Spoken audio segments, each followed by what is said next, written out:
Hello, everybody, and welcome to another episode of the Kansas Missing and Unsolved podcast. I'm Ricky Chabruggi, and joining me is Derek, the Phoenix Bug Guy. How's it going, Derek? What's up, buddy? How you been? Not too bad. Just celebrated another birthday. Hey, Yeah, Tasana, how you 31 doing? years old, everybody. What? 31 years old, Ricky. Oh, I wish. Hey, Tasana, how you doing? Happy birthday. Happy Saturday. Mine was yesterday, Tasana. Y'all got some similar birthdays. That's awesome. Yeah, mine was yesterday. I wish I was 31. I'm actually 55. 55. Looking Yeah, good. Looking yeah, good for 55, buddy. I try. Christopher Unruh's in the house. Trisha Arnold Yep. from over in YouTube land. Yep. Thank you, Trisha, for being our YouTube representative. Yeah, Esther Unruh. She sent me a friend request. Cool. I was wondering where I'd seen her name before. It said, I think it was like Esther Unruh wants to be your friend. I was like, where do I know her? I thought maybe I went to high school with her or something, but that's not it. She listens to this show. All right. That's what's going on there. So yeah, man. Mm. It takes for it doesn't show me all the comments. It like hides one. It says happy late birthday, Ricky. I am 31. That's what I was chuckling about. She said she's 31. You would say I was 31, but nope, I'm not 31. I wish. Also from ICT. Awesome. Wichita. Yep. Hey, Roxanne's in the house. Hey, Roxanne. Hey, what's up, Roxanne? How you doing? And then we have Alicia Perret in the house. Hey, Alicia. Congratulations to KU. Yeah. And Final Four. Yeah. You said that was a 1 point game? I don't remember now. It might have been. I know they've been Well, doing good throughout the tournament, so hey. yeah. Well, Good to me and see Ricky that. were watching the he was listening to me. I didn't have the game on, but I was watching like on Google. It'll tell you like the clock and what's going on. And it looks like that UNC Duke game was a nail biter. We thought we were going to have to postpone the show even longer because we were like, if they hit a 3, it's going to go into overtime. Then we're screwed. We just knew that everybody was kind of preoccupied watching basketball this week, Yeah. last 2 weeks. Yep. And the championship game with KU, and the winner of that other game will be Monday night. Thank you, Jeannie says Jeannie. happy birthday. Yeah. Yeah, that's awesome, man. Well, happiest of birthday. Thank you. And Yeah, me and my daughter went out for dinner last night to celebrate my birthday, and that's all I really did. I worked most of the day at work, and then we did that. So, pretty quiet birthday. yeah. My son's birthday was the day before, so Yeah, I saw your post. That's cool. turned the big 6. He's excited. He's excited about it. I crack up when we're waiting to get the show started, and you'll leave, and he'll jump on and start talking to me. He's a trip. I like him. Yeah, he's funny, man. He's funny. He is. Well, you want to cover some cases, man? Yep, let's do it. All right, We got we'll a be few right to back. do. Yeah, we'll be right back after this, guys. If you or someone you know is thinking of running from home, has run away, or if you are a runaway ready to go back home, call 1-800-RUNAWAY. That's 1-800-786-2929. All right, we're going to start off with Seraphin. I'm guessing it's Pfeffer. I hope I said that correctly. She's missing from Kansas City, Kansas since April 1st, yesterday. She's 18 years old, 5'6", 220 pounds, brown hair and brown eyes, and it's believed she's still in Kansas City. So if you have any information regarding Seraphin's disappearance or you know of her whereabouts, please call the Kansas City, Kansas Police Department at 913-596-3000 or the KBI at 785-296-4017 and see if we can't get Seraphin located. And this is actually her second flare. I did one a few days back, I believe, right after the 25th or so, 26th, and was informed yesterday that she was found. And before I could get off work and get home and update it, they said leave it up. She took off again, so went Jeez. missing again. So I updated it to the April 1st and reposted it. So see if we can't get her located and back to where she needs to be. You And know, hopefully she'll stay put. it's probably pretty tough time in Seraphin's life right now. Just turning 18, and things are changing now. Like now, Seraphin's an adult, and that with becoming an adult, sometimes if you don't have the best structure behind you, as far as like support, sometimes that could be a scary situation. I just hope Seraphin finds somebody that can talk her into going back and doing the right thing and doing this thing right and having a great life ahead of her. All right. And the Hannah Banna is asking if I can make a flyer with the runaway number that was just there. Are you talking about that has that runaway message and include the flyer, or incorporate the number onto, like, say, Seraphin's flyer, for example? Because we could probably do a flyer with the runaway message on it and then post that too. Yeah. I have to see if Stephanie will type it all out, or type. If you have it typed out somewhere, send it to me and I can do that. And Hannah's saying incorporate the number. Okay. I could try to. I just have to figure out the verbiage I would want to use. But yeah, could try to. That's something I never thought about doing before. That's not a bad idea, actually. Just have to come up with the verbiage. Let me see. We used to have. So we used to have this one. I thought it was a little busy, but we can use that. That has all of our numbers: 1-800-RUNAWAY, KBI, human trafficking. So that has all of our numbers. We can use that for a while. Yeah. That way, that kind of solves that issue. It's right there on the screen the whole show. Talk about Carolyn Gaddis. Caroline Gaddis, yeah. I was actually messaging that one and asked if I could put something up, and so I did. She's missing from League City, Texas since March 18th, 2022. She's 39. I have not been able to get a height, weight, hair, or eye color yet. A text message from Caroline's phone said she'd be out sick on Monday, March 21st. She has not been seen or heard from since. Police officers did a welfare check at her apartment complex at Cortland, League City, near Walker and League City Parkway, but did not find any signs of forced entry. Her father says it's not like Caroline to disappear or not respond to family members and their concern for her safety. Her car, her keys, and wallet are also missing, and her phone appears to be turned off. She drives a blue 2018 Nissan Rogue with Texas license plate MBZ7403. Her family did file a missing persons report, and I've been keeping tabs on her cousin's Facebook because her cousin's been putting updates out there. And she says, we have evidence that Caroline or someone posing her sir checked in and out of a hotel in Little Rock, Arkansas on March 18th, 19th. They confirmed her driver's license. She used it as a ID at check-in. Video footage has been requested, and the hotel is being compliant with that.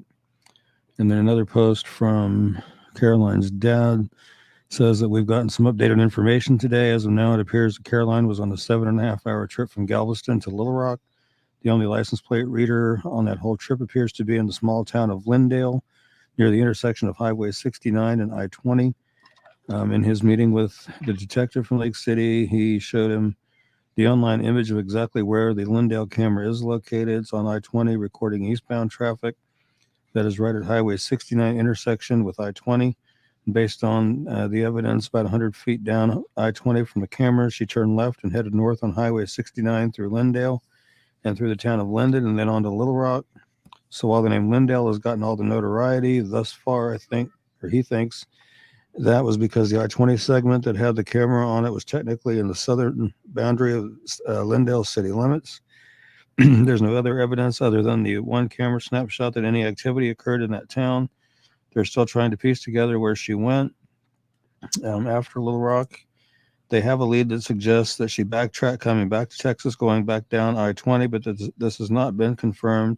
And even if it was, she never made it back home since that sighting, and that was a March 30th update. And another March 30th update was there have been confirmation that either she or someone posing as her checked into the Roadway Inn in Little Rock on March 18th. EquiSearch has requested video footage from the motel to determine if she was alone or with someone. So they're still trying to get her found. So if anybody has any information on her disappearance, or you know where she's at, or you see her car, please call the League City, Texas Police Department at 281-332-2566 and see if we can't get Caroline located and, make sure she's safe and sound and get her back to her family. Right. Yeah, that's sad. Somebody just kind of takes off and this much time goes by. You got to worry. I mean, she's probably missing work and all that stuff, Yep, and Andrea Lynn Vian's in the house. Hey, Andrea, how you doing? Hey, girl. Yeah, that's sad. You hope she's safe, but that's kind of a long time to miss your obligations and work and everything. Just kind of makes you wonder, is this like something that she intentionally planned on doing, or is she suffering some kind of a mental break of some sort? Or, I mean, been there. Yeah. Sometimes you get in your car and move to another state. Yeah. I've done that. I did see something that suggested that she had packed bags for a trip or whatever, but she didn't take them with her. They're still in her apartment. So, I mean, it sounds. I mean, if I'm being honest, I'm worried about her. Yeah.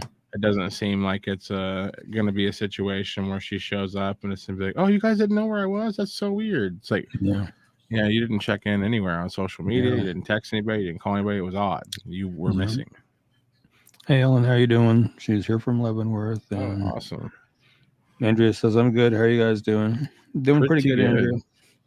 Since you're just getting here, you missed me talking about my birthday was yesterday. So, celebrated my 55th birthday yesterday. Other than that, doing okay. 55 years young. So she could be fleeing domestic violence. That's always a possibility, too. That's possible. There's so many different scenarios that could be in play. It's hard to say. Right. Hopefully, wherever she is, she's doing all right and she's safe, and we'll get back to her family here soon. Yeah. Hopefully, she'll be on next week's Located Safe Row. Let's hope so. That would be great. Tell me about Christopher. Well, we've done his flare before. It's been a while, but he is missing from Wichita, Kansas since March 26th of 2022. He's 16. He's 5'4", weighs between 140 and 150 pounds, has dark brown hair and brown eyes. It's believed he's still in the Wichita area. If you have any information regarding Christopher's disappearance or you know his whereabouts, please call the Wichita, Kansas Police Department at 316-660-9452 or 316-263-6011 or the KBI at 785-296-4017 and see if we can't get Christopher located and back to where he needs to be.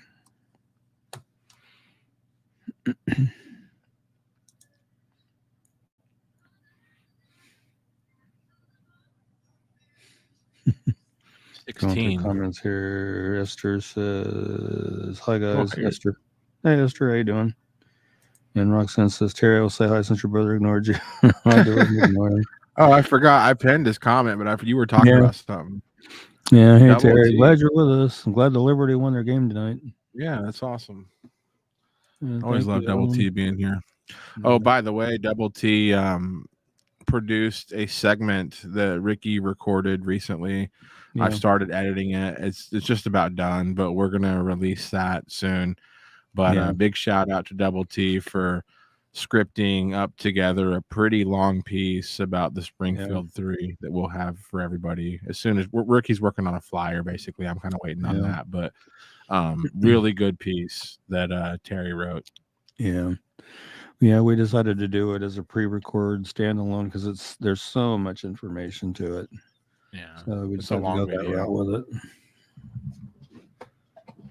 Long video, but tons of information, and what a bizarre case. Springfield 3.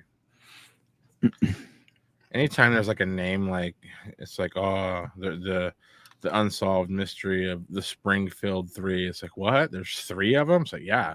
It's a full blown like bad situation, like 3 people. So matter of fact, Terry, I'm wearing my Liberty shirt, so there he goes.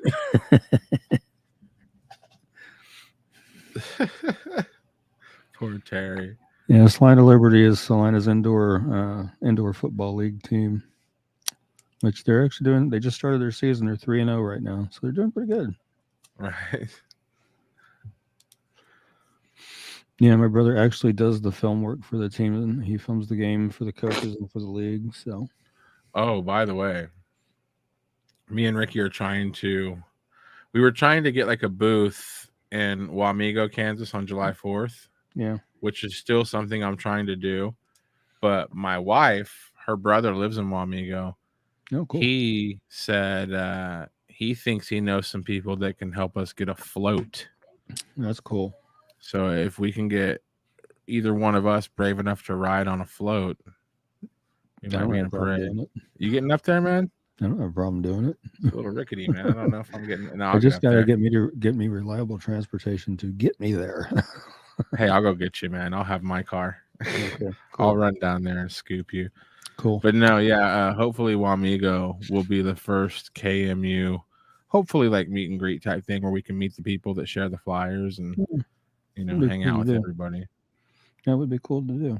And then obviously that's a heck of a firework festivity there in Wamego, Kansas every year. So Yeah.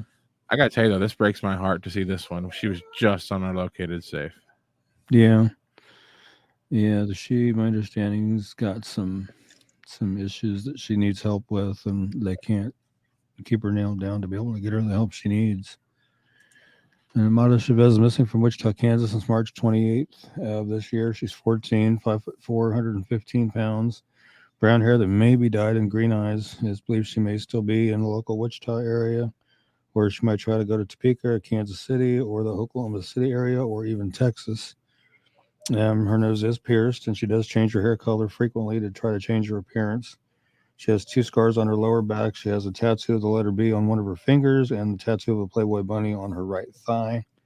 If you have any information regarding Amada's disappearance or you know her whereabouts, please call the Wichita, Kansas Police Department at 316-660-9456 or 316-660-9452 or 316-263-6011 or the KBI at 785-296-4017.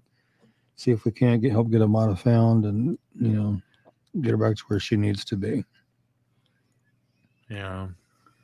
I've had an occasion to visit with her mom a few times. She's messaged me and provided some of these photos and stuff, and we've talked at length about Amada and stuff. So I know she's really worried about her and wants her found.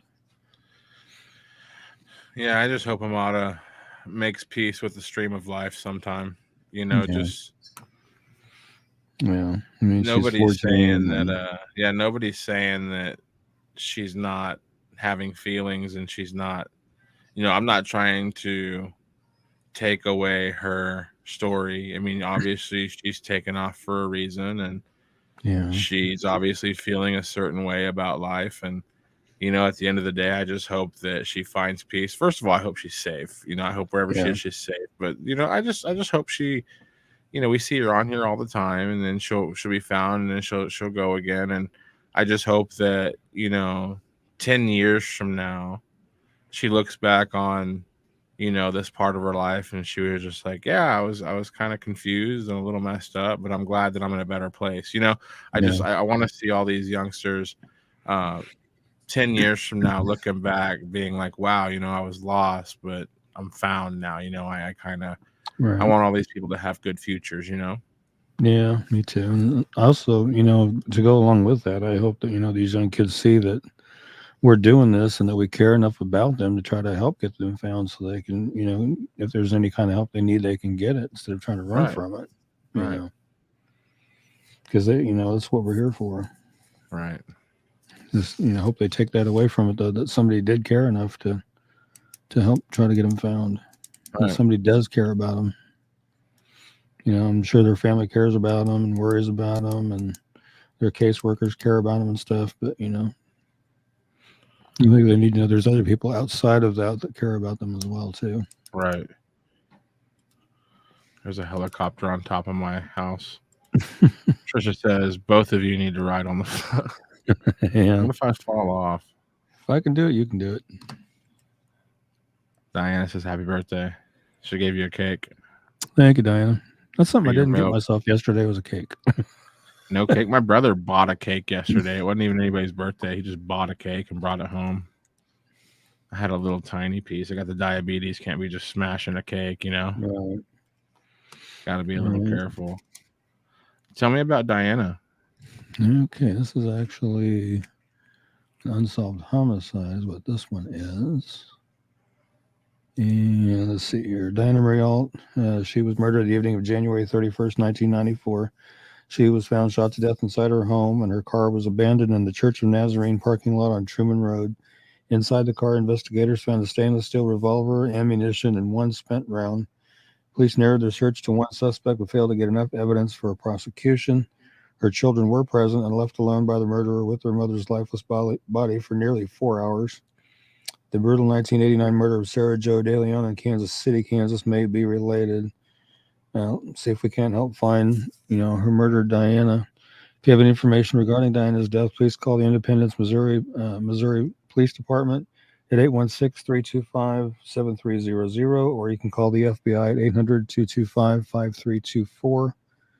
And a recent update that I was reading about is the FBI is actually putting up 8 billboards in the Kansas City area. Nice. To generate tips and information on her case. They've reopened it and they're putting up these billboards, like I said, in 8 different locations. So hopefully between us covering it and what they're doing, we can get some information generated.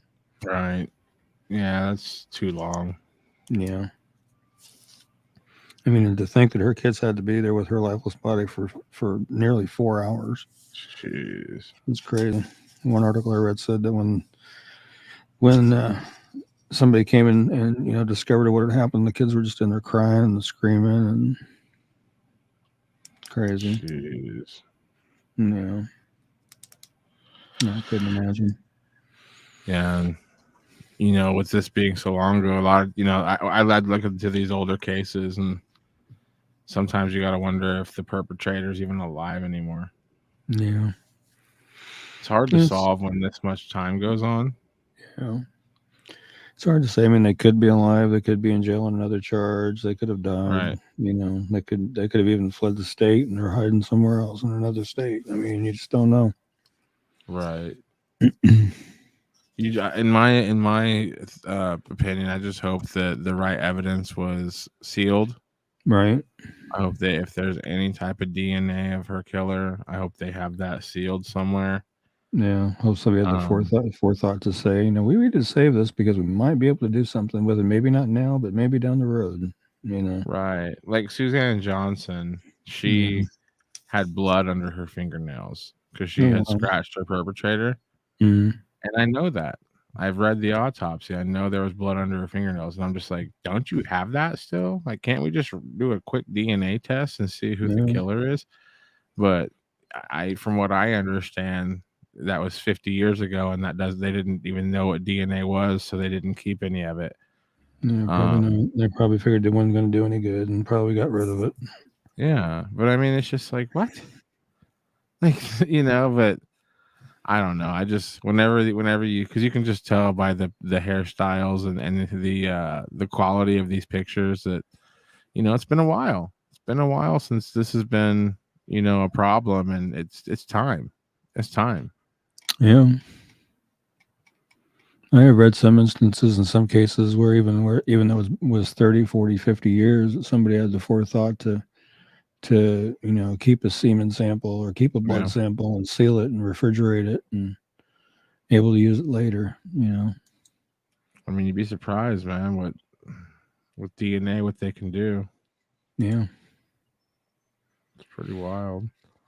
Tonight's episode, shout out to Lawrence, Kansas. Congratulations to the KU Jayhawks. But we're in Lawrence for different reasons. We're going to talk about Faith Hoppens tonight. She's the title of the episode. Yeah. She's missing from Lawrence, Kansas since March 24th of 2022. She's 16. She is 5'2", 130 pounds, brown hair and brown eyes. It's believed she may still be in the Lawrence area, or she may be in Wichita, Topeka, or Leavenworth. And her ears and nose are pierced. If you have any information regarding Faith's disappearance, or you know her whereabouts, please call the Lawrence, Kansas Police Department at 785-832-7509 or 785-843-8477, or you can call KBI at 785-296-4017.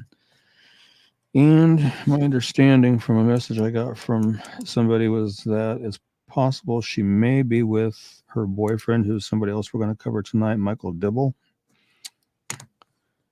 So it's possible they may be together. Of course, when I was researching Michael Dibble, I found on National Center for Missing and Exploited Children that are thinking he may be with another juvenile male. So Oh wow. who knows? Yeah. What was that name? Michael Dibble. You want me to go ahead and go to his flyer? Yeah, let's go ahead and do him. Okay, go ahead and bring it up. Okay. He's missing from Kansas City, Kansas. It's March 10th of 2022. He's 15. He's 5'4", 136 pounds, brown hair and brown eyes. It's believed he might be with a juvenile male, or he could possibly be with Faith Hoppens. Caution is advised if you do locate or you do see Michael, do not approach him. Instead, immediately call the Kansas City, Kansas Police Department at 913-596-3000 or the KBI at 785-296-4017, or call your local law enforcement agency and let them know that you've seen him and where he's at so they can come out and take care of it. Right. I do not know why. I mean, Nick Mick had that on their missing flyer for him was to not approach him, to call law enforcement. So I thought, well, if they're using that must be a pretty important deal. So, right. Yeah. I don't know. I think like people that are confused have some issues going on. mm-hmm. Sometimes you might want somebody who knows what's going on in situations like that to approach somebody. Yeah. No, Hannah's saying he has firearms. Oh, okay. So yeah, that's nice to know. You ever heard that like obviously getting bit by a rattlesnake's a bad deal, but getting bit by a baby rattlesnake's worse because they just put way more venom in you because they don't really, I don't know the science behind it, but I've heard that like if you get bit by a smaller rattlesnake, like you're getting a lot more venom in you. I never heard that. I've always kind of, whenever human beings are teenagers up until like, in my opinion, 30 years old, there's a lot of things going on with your brain and, maturing and, finding out who you are. And I think a lot of people in those young, informative, confusing years make some knee-jerk decisions that could affect the rest of their life. And I think when you hear stuff, and I don't know anything about Michael, but I think when you hear stuff about don't approach him, I think it means that maybe Michael needs some help. Maybe Michael's confused. Maybe Michael's upset with things. And maybe we need to have somebody who's trained in that field approach Michael and talk to him rather than just somebody who's not trained in that field showing up and being like, hey, can I help? It's just, who knows what's going on with Michael, but if they're telling people don't approach him, just call the numbers. Yeah. Yeah, Trisha's saying she's heard that too about rattlesnakes. Yeah, but I'll give you those numbers again. Kansas City, Kansas Police Department's 913-596-3000 or KBI 785-296-4017. Or if you see them in another location, call your local law enforcement agency. Right. So, well, hopefully he. And Hannah says that could be also. Yeah, could be. I mean, he could have firearms. I mean, wouldn't be the first 15-year-old kid with a gun. Yeah. I know here about a year or so ago, I did a flyer for a young lady that was 14, and I happened to stumble onto her Facebook profile, and one of them, she's holding looked like a 9mm with a big old magazine coming out of the butt of it, and I'm just like, holy crap, where does a 14-year-old girl get a hold of a gun like that? Right. Well, I mean, there's a bunch of ways to look at it. I mean, I'm from Kansas. It's not unheard of. When I was 14, I was probably one of few that didn't own a firearm. Being in Southwest Kansas, most of my friends grew up with, dads that, were out around rattlesnakes and stuff. So like they would get their kids shotguns, it's like, it's just a culture thing, but I don't think anybody that's taking a picture holding a gun, in my opinion, obviously doesn't know gun protocol. And if they were a real gun enthusiast, they would never take such pictures. You know what I'm saying? They would never hold a gun like, oh, this is a decoration for my picture. No. Anybody who goes and studies and learns how to be a firearm person, or how to own a firearm, they respect firearms. So yeah, I think that, it's kids have guns. But at the end of the day, as I was saying earlier, like when they're kids, they don't know how much venom to put out into the world, and that's why I think you have a lot of people sitting in prison because they made a knee-jerk reaction when they were 18, 17 years old. Something they would never do as a 35, 40-year-old person, but there's no such thing as a time machine. So Right.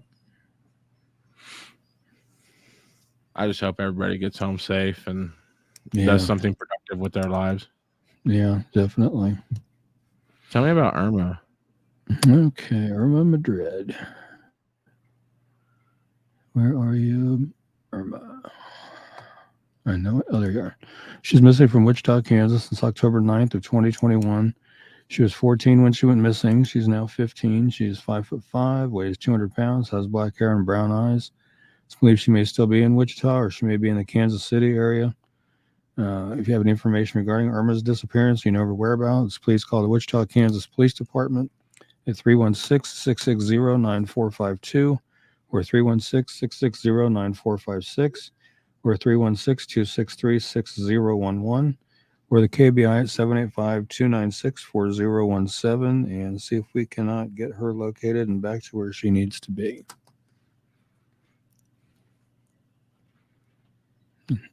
Wow. October 9th, 21. Yeah. It's been a little while.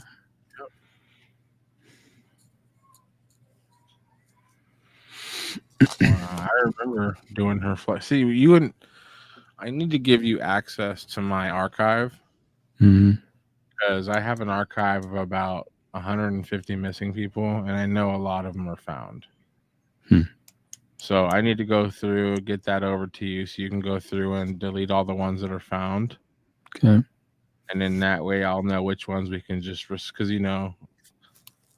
we need to obviously recycle any, because she's been missing since October. We need to start showing her flyer a little bit and stuff, and just so many cases.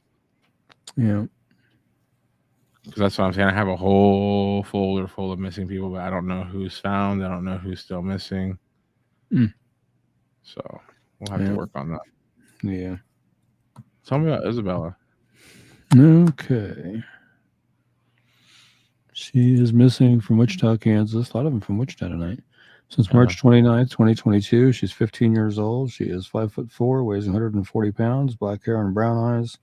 It's believed she may try to go to Oklahoma City, Oklahoma, or Iowa. She does have medical conditions that require medication that she doesn't have with her.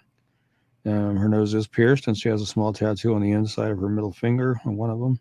If you have any information regarding Isabella's disappearance or you know her whereabouts, please call the Wichita, Kansas Police Department at 316-660-9452 or 316-660-9456 or 316-263-6011 or the KBI at 785-296-4017 and see if we can't get Isabella located and back to where she needs to be.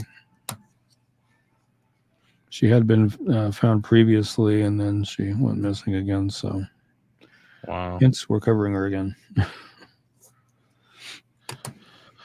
Well, hopefully we can get these flyers out. They get a lot of shares, which is a great thing. Yeah. How you doing, Kaylee? Hey, Kaylee. Glad you're here. Appreciate it for sure. We covered Jackie last week, but let's cover, it looks like you have a new picture. Yeah. Which in hindsight, I wish I would have made that the biggest one, but this is what we have right now. Yep, Jackie Danae Hay. As soon as there it is.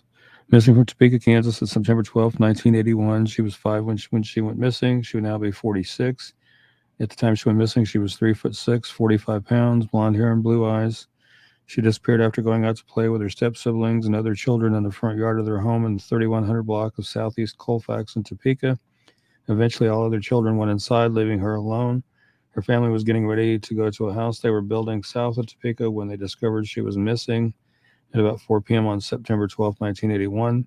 She was last seen walking away from the Colfax and Golf Park near Southeast 31st and Bryant, about 1 block east of her home. She was apparently being followed by a man at the time, and she's never been heard from again. Authorities did not begin searching for Jackie for 4 hours after she disappeared. Police picked up a local man the same night who matched the description of the man seen following Jackie. They questioned him for hours about her disappearance, but ultimately released him without charging him. Jackie has freckles across the bridge of her nose and one small freckle between her right thigh and pelvis. She had a small cavity between her upper front teeth. She has a small scar along her right eyebrow, and her hair was cut in a Dutch boy style at the time of her disappearance. If you have any information regarding Jackie's disappearance, you know her whereabouts, please call the Topeka, Kansas Police Department at 785-368-9247 or 785-368-9551 or 785-368-9200 or the KBI at 785-296-4017 and see if we can't help figure out what happened to her and where she may be if she's still alive and get her back to where she needs to be. Yeah. That's terrible. Kaylee, we're doing pretty good. How are you doing? Yeah. Been quite a long time, 41 years. That's just like, has she been covered by like any big publications? And the National Center for Missing and Exploited Children's got her on their website. I don't know if she's ever been included like on like America's Most Wanted or Unsolved Mysteries or anything like that. That I don't know. I mean, it's just really sad that you would think that it was so rare that every child that was missing would have a TV show about them, but it's so rampant. It's really hard. Like, we cover tons of flyers each week, but we're barely touching the iceberg. These are just the people that we know are missing. There's so many people that are missing that aren't even reported. Right. Especially like in the foster system when kids just take off, it's like. Yeah, I do a lot of flyers for a lot of kids that are in the foster care system. Yeah. Which, they're just as important as if, No, I mean, they got to be found, but Yeah. it's just there's a lot of issues in that, and I'm glad people want to be foster parents. And I'm glad that, but there's definitely, it's not an easy process. There's definitely going to be some good and bad with everything you do. Yeah. I like her name, Kezia. Kezia Jackson, yeah. Okay, she's missing from Topeka, Kansas since March 18th of 2022. She's 18. She's 5'7", 130 pounds. She has dark brown hair and brown eyes. It's believed she may still be in Topeka or she may be in the Kansas City, Missouri area. If you have any information regarding Kezia's disappearance or you know her whereabouts, please call the Topeka, Kansas Police Department at 785-368-9247 or 785-368-9551 or 785-368-9200. Or KBI at 785-296-4017. And I got to noticing earlier today that she's actually been commenting on her flyer, but not under her name, under a different name. Basically stating she doesn't know why it's up because she was found some time ago, and she said she's been talking to KBC to try to find out why it's up. And I responded that we are still listed as missing on KBI's missing persons website, and she has yet to respond to that. So could just be one of those instances where she's just trying to get the flyer down, doesn't want it up and stuff like that. So I don't know. Let's just see if we can help get her found and back to where she needs to be. Yeah, that's. It's been what? Yeah, it's just. And she's 18, so it's like you have that whole thing like, well, if you're 18, you can go wherever you want, but you can't be unaccounted for. I mean, even grown-ups, right. when you check out for a little bit, you tell somebody or you say something on social media, just a sign of life, Right. Yeah, in a way I do like it when they come in because at least we know they're still alive. It's just a matter of getting them found. So. Right. Yeah. Well, I like her name. She's got a really cool name. Hopefully we can get her located. Yeah. Let's talk about Lydia. Okay. Another recent one. Yeah, and she's missing from here in Salina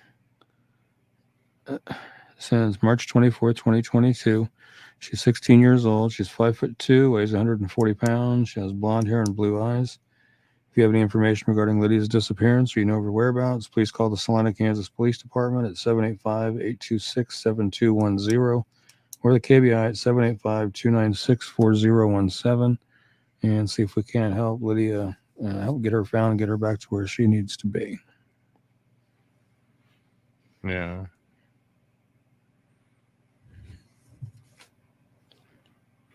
Salina. A lot of Salina. Yeah.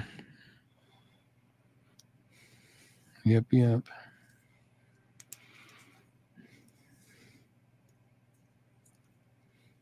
Yeah,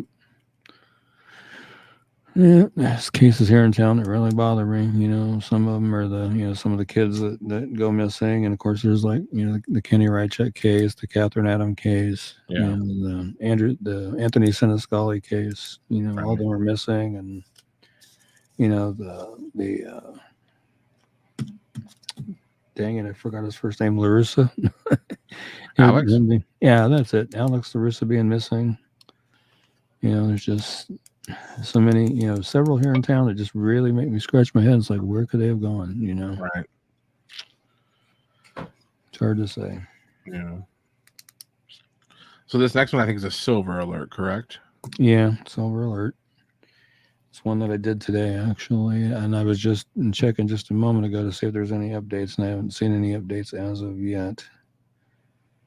And where's he hiding?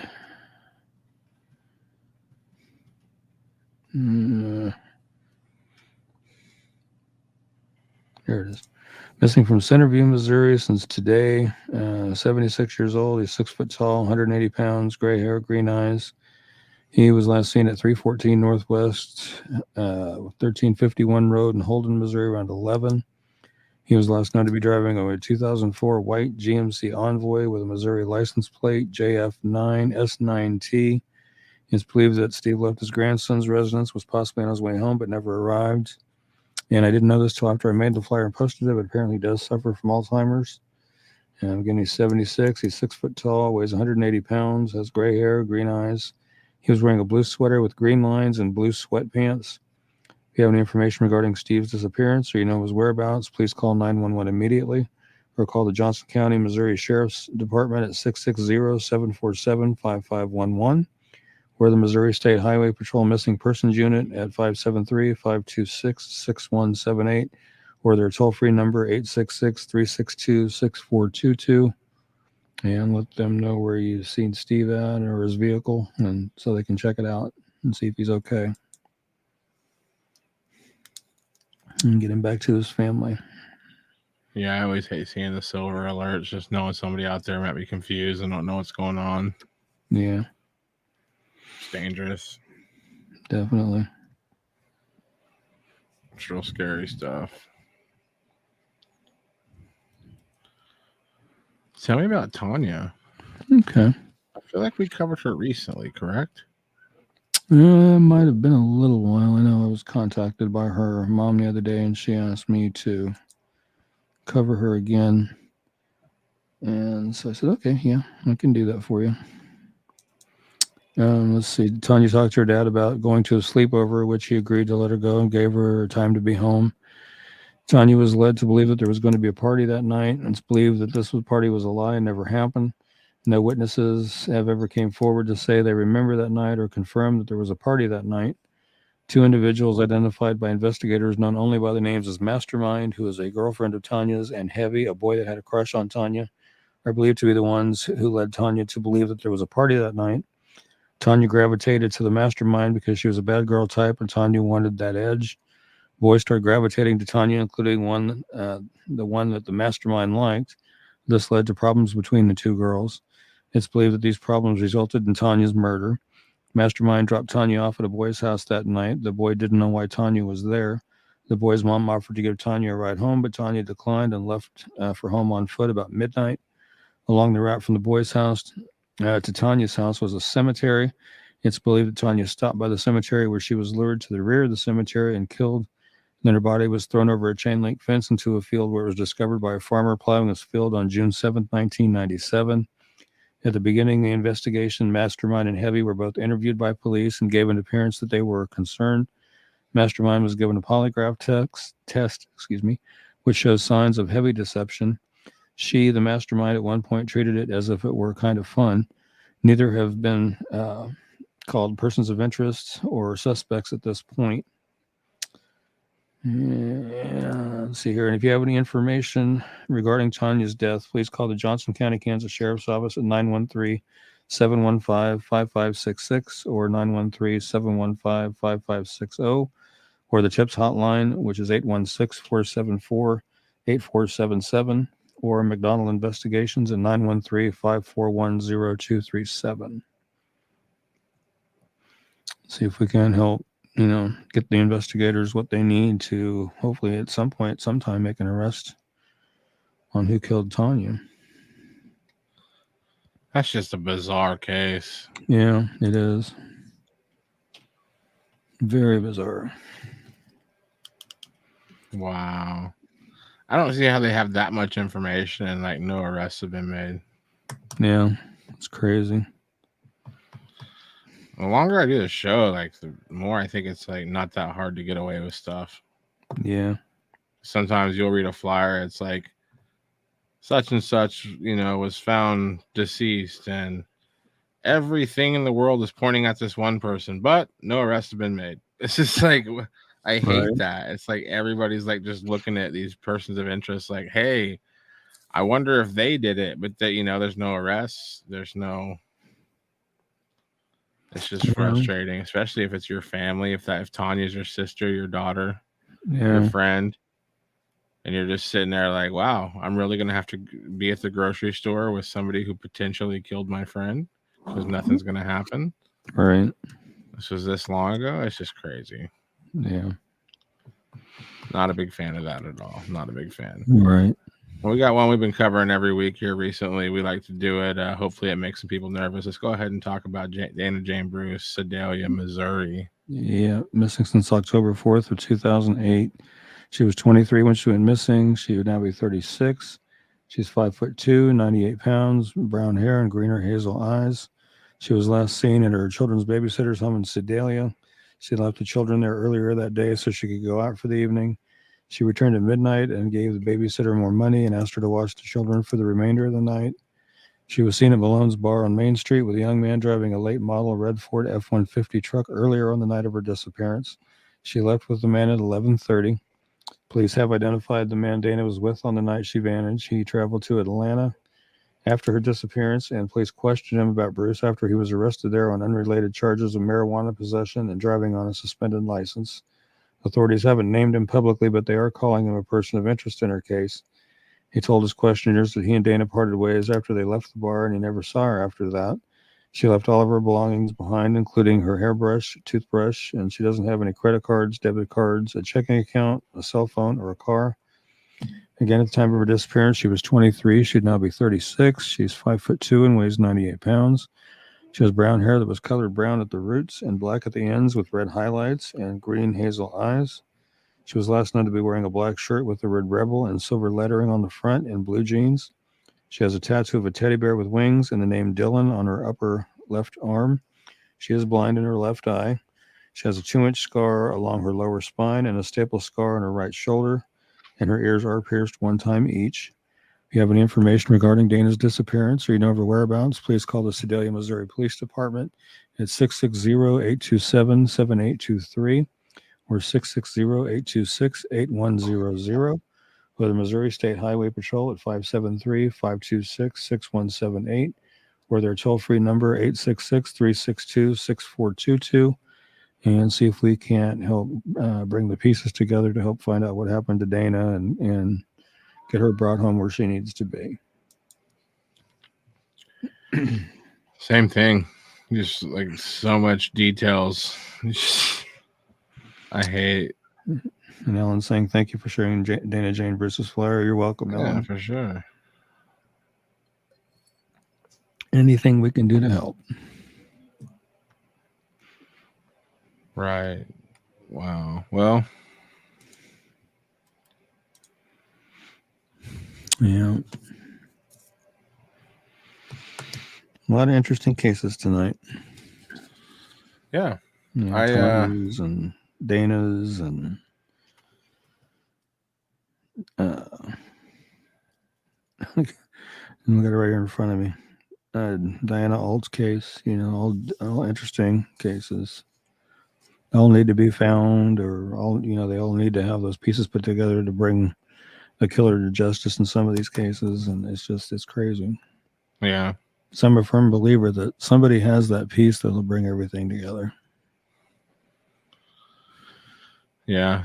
I think a lot of people are just scared to talk. Yeah, that could be too. Yeah, kind of like you've said in the past. Snitches get stitches. Yeah. Or sometimes worse. Yeah. I get it though. Yeah. Let's just say this. I've had a lot of people tell me theories or things that they say is fact about unsolved crimes. And I don't go running to the police. I don't know what's going to, but at the same time, I've had so many people tell me so many sensational things that I've gotten really thick skin. Like especially AJ Press, like people will once a month, people will tell me like, it'll start out with like, I know where AJ's body is. And then as I interview them over, they're like, well, I don't really know, but I think. I'm like, okay, so it's just, people, that's how all this stuff happens. Rumors get going and then they just become facts after time. But yeah, it's not that easy. It's not that easy. Yeah, they'll hear a bit or a piece of something and run with it and think Add it's their a little fact. spin to it. Yeah. Yeah. I remember in high school, we did this experiment where we had two people go outside the classroom and we came up with a rumor, and we told the first person when they came back in the rumor, and then when the next person came in, they repeated it. But of course, not being able to remember everything, they added to it and expanded it. There was an experiment on how rumors can get blown out of proportion, is what it was. So, I mean, yeah, it happens. Yeah. Everybody puts their own spin on it. Yep. As much as you don't want to, you end up doing it. I'm sure I put my own spin on things. Right. It's not intentional. It's just sometimes, like I said, people don't always get all the facts, so they try to fill in the holes. Right. And you shouldn't do that if you don't know all the facts. First and foremost, don't repeat it. If you don't know it all, don't repeat it. And don't try to fill in the holes with what you think sounds good or what might be true. I mean, it's not going to help. It's going to hurt. I think it's okay to have discussions. Like I'll talk to people and I'll give out theories, but it's always very heavily coded with, this is just ideas I have. I have no proof of this. Right. This is just something, like I'll even do that on this show. I'll tell you, like, these are things that I think could happen here.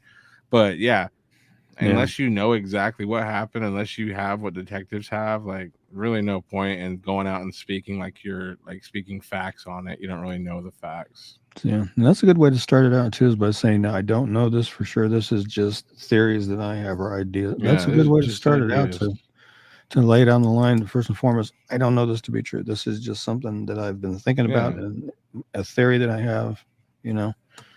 That's a good idea. Kind of like if I was a detective, this is how I would maybe look at. But it's like that's a healthy way to talk about this stuff, because I do think that conversations are important. I do think it's important for people to talk about this stuff. But yeah, at the end of the day, facts are king. What the police have that is on paper is fact. That's at the end of the day that what kind of outweighs everything, unless there's like some global conspiracy where the police are in on it. But like other than that, like for the most part, it's the police pretty much know everything about it. And a lot of these cases, like we were talking about that one earlier, you said they were going to reopen it. Diane Alt's case. Yeah, I mean, I think that's like that happened so long ago, and people that probably close to Diana, people that knew of her, people that cared about her, before they reopen that case, I bet you a lot of them have badmouthed law enforcement, not in a bad way, just in a frustrated way. It's like, well, it doesn't seem like they're doing anything, and I know it's so easy to feel that, but then they reopen it all these years later and you're like, whoa, they have been working on it. You know what I'm saying? It's just when it comes to the police, they don't tell, and they don't owe us anything. They don't owe us an Yeah. explanation. They're doing their Right. job, So you just gotta have faith in the system. Yeah. And honestly, I've talked to a lot of family members of missing people that they don't feel like the police are doing enough, or they don't think they're taking it serious enough, or this or that. And there may be instances where that may be true, but I mean, like you're saying, you don't really know what goes on behind the scenes, what they're doing behind the scenes. They could be trying to get cell phone information. They could be talking to people that are close to the situation, or you just don't know. It may seem like they may not be, but they may actually be. But like I said, there may be instances where they might not be, especially where missing adults are concerned. Those seem to be the ones that don't get as much attention, that they deserve, because it's like, oh, they're an adult. They can be missing if they want to. Right. Yeah. Which there That's is sad. truth to that. But at the same time, in Kansas, with the statute, that there is saying that when any law enforcement agency in the state gets a report of a missing person, they have to take and file a report immediately, have it in the missing person section of NCIC and NKBI within 2 hours of taking the report. And, like I said before, with the adults, when they find a missing adult, if the missing adult doesn't want their location known, they don't have to tell the reporting party that called, to file the report where they are. All they have to say is, we've located them, we've talked to them, they seem to be okay and in good health, but they just don't want their location known at this time. So, we have to close the case because we did talk to them and see them. Juvenile is a different story because they're juvenile, but adults, they don't have to tell you where they are. Mm-mm. And I recently did a flyer for a guy that was missing and was contacted by his wife, and she was pretty frustrated that they wouldn't tell her where he was. But, and I explained to her, I said, well, they don't have to by Kansas statute. All they have to do is say, we've seen him, we've talked to him, he's in good health, he just doesn't want his location known. So we're going to have to close this case because we did find him. So, right.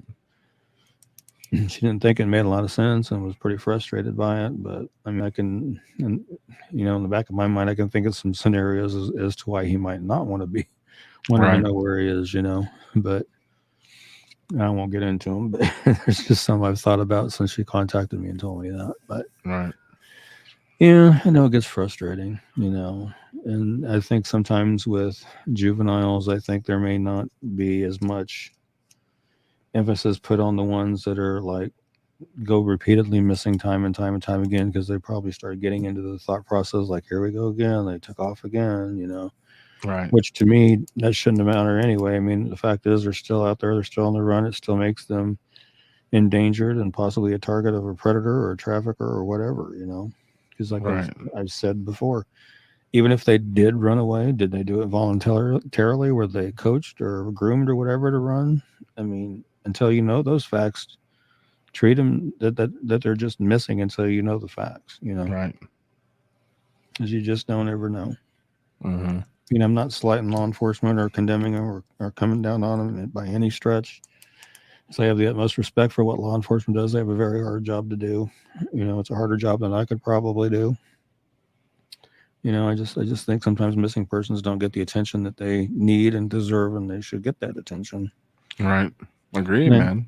And I know it's harder in bigger towns where you have, people shooting people all the time, like Kansas City, like Wichita, where there's lots of shootings and things. I know they have their hands full with that stuff. So there's only so many that can go around, but no, certainly there's got to be a way. Right. And Trisha's saying she has to go take care of Mother. Good night. Well, good night, Trisha. Okay. Thank you for being here. Yeah, we're getting out of here. Sorry, I'm getting long-winded. Don't mean to. You're good. You're right at an hour, man. You were just filling time, man. You had to do a whole. We gave him a whole show. Yeah, we did. Look at this.